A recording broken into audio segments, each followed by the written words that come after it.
शुरुआत इस वक्त की एक बड़ी अपडेट की करेंगे। अमेरिका के पूर्व राष्ट्रपति डोनाल्ड ट्रंप अब राष्ट्रपति का चुनाव लड़ सकेंगे।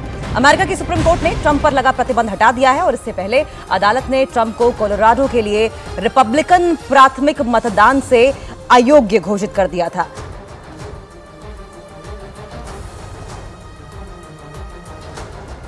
अमेरिका के उच्चतम न्यायालय ने कैपिटल संसद परिसर दंगे के लिए पूर्व राष्ट्रपति डोनाल्ड ट्रंप को जवाबदेह ठहराने संबंधी प्रयासों को खारिज कर दिया है और अब ट्रंप अमेरिकी राष्ट्रपति का चुनाव लड़ सकेंगे।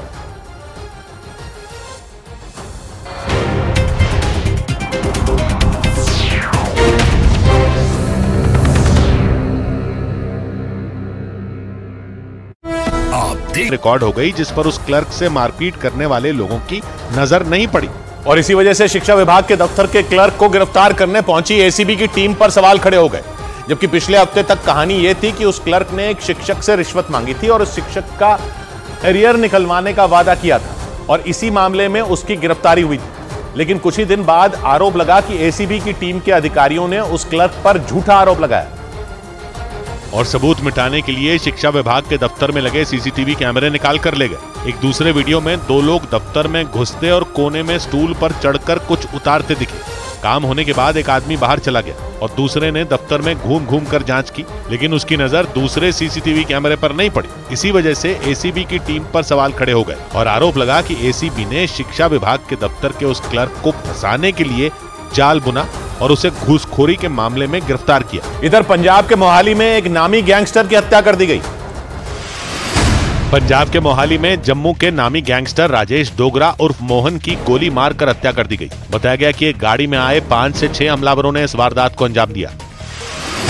ईडी ने कांग्रेस नेता और पूर्व केंद्रीय मंत्री सलमान खुर्शीद की पत्नी लुईस खुर्शीद की 45,92,000 की संपत्ति जब्त कर ली। उन पर आरोप है कि उन्होंने doctor Zakir Hussain memorial trust के पैसे का निजी तौर पर इस्तेमाल किया था। मालदीव का नाम लिए बिना विदेश मंत्री एस जयशंकर ने एक कार्यक्रम में साफ किया कि भारत अपने आसपास के क्षेत्रों में दादागिरी दिखाने की कोशिश नहीं करता। उनके मुताबिक अगर भारत की ऐसी मंशा होती तो वो अपने पड़ोसी देशों को $450 करोड़ यानी भारतीय रुपयों में करीब 38,000 करोड़ की मदद नहीं देता। मालदीव के राष्ट्रपति ने इसी साल जनवरी में चीन से लौटने के बाद इशारों में भारत पर दादागिरी करने और धमकाने का आरोप लगाया था।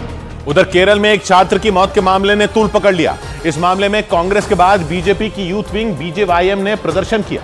प्रदर्शनकारियों ने पुलिस पर इस केस की जांच में लापरवाही बरतने का आरोप लगाया और केरल के तिरुवनंतपुरम में मार्च निकाला। लेकिन पुलिस ने मार्च को रोकने के लिए प्रदर्शनकारियों पर पानी की बौछार कर दी। पानी की मोटी धार ने थोड़ी देर के लिए इन प्रदर्शनकारियों को रोक दिया। वो बैरिकेड पकड़कर खड़े हो गए और अपनी जगह से हिले तक नहीं। इससे पहले इन लोगों ने मार्च को आगे बढ़ाने के लिए बैरिकेड हटाने की कोशिश की। बीजेपी के यूथ विंग बीजेवाईएम के कई कार्यकर्ताओं ने एक साथ बैरिकेड हिलाने शुरू कर दिए। इन लोगों ने पूरी ताकत झोंककर बैरिकेड हटाने की कोशिश की और तभी पुलिस ने उन पर पानी की बौछार कर दी और प्रदर्शनकारियों को रुकना पड़ा। लेकिन जैसे ही पानी की बौछार रुकी, इन लोगों ने एक बार फिर पूरी ताकत से आगे बढ़ने की कोशिश की, लेकिन ये लोग जब भी आगे बढ़ते पानी की मोटी धार इन्हें रोक देती। केरल के तिरुवनंतपुरम में यह प्रदर्शन Kerala veterinary and animal sciences university में पढ़ने वाले एक छात्र की मौत के मामले में हुआ। यह यूनिवर्सिटी वायनाड में है और छात्र की खुदकुशी का यह मामला 18 फरवरी का है।